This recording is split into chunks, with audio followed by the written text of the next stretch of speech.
देख रहे हैं आप और मैं हूं आपके साथ रितेश कुमार गौतम और बुलेटिन का आगाज करेंगे महत्वपूर्ण खबर के साथ। कांग्रेस विधायक नीरज शर्मा ने हमारे संवाददाता पवन सिवर से खास बातचीत की और क्या कुछ कहा उन्होंने इस दौरान, आइए आपको सुनाते हैं। हरियाणा विधानसभा के बजट सत्र में आज कांग्रेस अविश्वास प्रस्ताव लेकर आई थी। तीसरे दिन की कार्रवाई में अविश्वास प्रस्ताव गिरा है। कई मुद्दों पर हालांकि बहस जरूर हुई है। मेरे साथ कांग्रेस के विधायक नीरज शर्मा हैं। सर, जो अविश्वास प्रस्ताव आप लेकर आए थे वो आपने हालांकि वॉकआउट कर दिया था आपने वोटिंग से पहले, और सत्ता पक्ष ने सर्वसम्मति से उसको जो गिरा दिया है।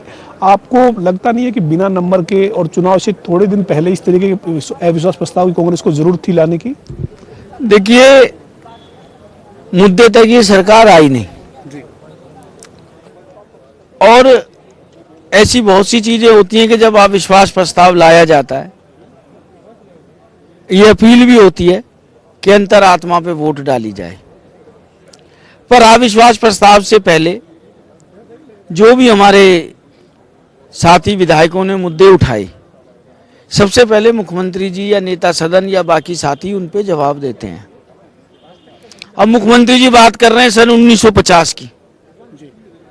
भाई, अविश्वास प्रस्ताव हम जब से हरियाणा बना है और आज तक का तो लाए नहीं थे, और हमने जो भी मुद्दे उठाए थे सिर्फ इस सरकार के कार्यकाल के उठाए थे।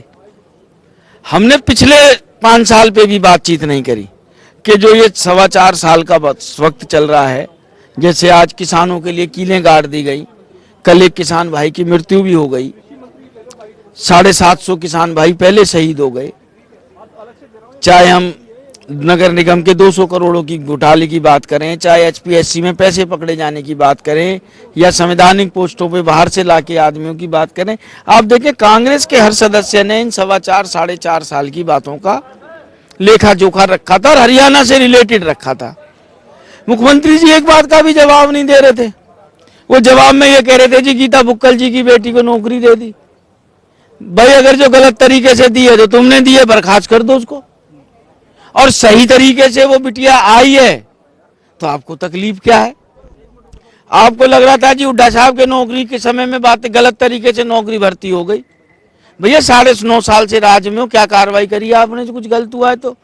और सबसे ज्यादा हैरानी तो मुझे इस बात की हुई कि जब मुख्यमंत्री जी ने अपने भैया और भाभी का रोना रोया, दुखड़ा रोया कि मेरे भैया भाभी ने पैसे दे के तबादला कराया। अरे, आप तो आदर्शवादी हो, चलो हम कांग्रेसी तो है नहीं, आप राष्ट्रभक्त भी हो, हम नहीं है, और आप अंधभक्त भी हो, हम नहीं है। जब आपके भैया भाभी ने 9.5 साल से आपको ये अपना दुखड़ा सुना रखा है, और जब तबादला हुआ होगा 1 आध साल उसका भी होगा, भाई 9.5 साल में क्या कार्रवाई की? आप कोई विधायक हो हमारी तरह कि जिनके पास एग्जीक्यूटिव की पावर नहीं है? आप सुप्रीम हो, आपके पास पूरी ताकत है।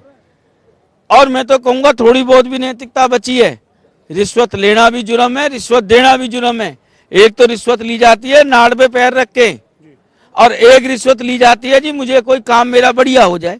पहली बात तो आपके भैया भाभी तबादला ही क्यों कराना चाहते थे? भाई, हरियाणा की नौकरी कर रहे हो, चाहे यहाँ करो चाहे वहां करो, छोटा सा तो हरियाणा है, 5 घंटे से ज्यादा की कहीं की भी दूरी नहीं है। आपने अपनी सुविधा के लिए कि हमें बढ़िया चीज मिले, हमें बढ़िया जगह पोस्टिंग मिले, आपने रिश्वत दी। तो मैं समझता हूं रिश्वत देने वाला भी दोषी और रिश्वत लेने वाला भी दोषी। और अगर जो आप वास्तव में न्याय करना चाहते हो, आप न्यायप्रिय व्यक्ति हो, और जो आप गुणगान करते हो अपने, आपको अपने भैया भाभी को भी सजा देनी चाहिए। और जिस अधिकारी ने, जिस नेता ने, जिस व्यक्ति ने उनके तबादले के पैसे लिए हैं, उनको भी सजा देनी चाहिए। आप 9.5 साल में अपने भैया भाभी को इंसाफ नहीं दिला पाए और बात करते हो हरियाणा की करोड़ों की जनता की, तो वॉकआउट ना करें तो और क्या करें? तो इसके साथ ही अब जो वो बजट पेश होना है, हरियाणा का मुख्यमंत्री प्रदेश के वित्त मंत्री नाते बजट पेश करेंगे, तो क्या उम्मीद है विपक्ष को कि ये बजट जो है वो, क्योंकि चुनावी साल है, 2024 का विधानसभा का चुनाव भी है और अभी लोकसभा का चुनाव जल्द घोषित होने जा रहा है, तो क्या उम्मीद करते हैं हरियाणा के बजट से आप? ये मुख्यमंत्री जी का बजट तो ऐसा आएगा, मैं ते मेरा भापा वड्डी गड्डी लूना, कदे डाते कदे बीते, जे मैं दब्बी है ते हवा नाल गाल कर दिए। तो ये तो मैं ते मेरा भापा वड्डी गड्डी लूना, तो इनका बजट तो यही आएगा। भैया, क्या बजट आएगा हरियाणा की जनता के लिए? आज 1.5 महीना हो गया ठंड में ठिठुरते हुए, आप अब भी स्वेटर पहन के बैठे हो। भाई जैकेट पहन के बैठा, मेरे तो नीचे कुछ भी नहीं है।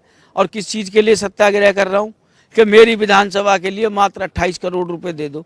क्या ये NIT 86 से 28 करोड़ रुपए भी नहीं देते? बजट में कोई मुख्यमंत्री जी अपनी जेब में से तो माल निकाल के देते नहीं, ना अपनी जायदाद बेच के देते हैं। जो हमारी गरीब जनता हरियाणा की टैक्स देती है, it's the public money, it's the tax payers money, उस पैसे को आप लोगों में बांटते हो। भाई मेरी NIT 86 के लिए 28 करोड़ भी नहीं है। यही सबका साथ सबका विकास है, यही बजट है। भाई हमें तो इस सरकार से कोई उम्मीद है नहीं। बहुत धन्यवाद सर। हमारे साथ नीरज शर्मा थे जो कह रहे हैं कि जो बजट आना है मुख्यमंत्री जो पेश करेंगे उससे कोई ज़्यादा उम्मीद नहीं है, और इसके साथ ही उन्होंने कहा है कि जिन मुद्दों पर जवाब चाहता था विपक्ष अविश्वास प्रस्ताव के जरिए, उन पर जवाब नहीं दिया जा रहा, इसी के चलते विपक्ष को सदन से वॉकआउट करना पड़ा। वीडियो जर्नलिस्ट विजेंद्र सिंह के साथ पवन सिंह, जनता TV, चंडीगढ़।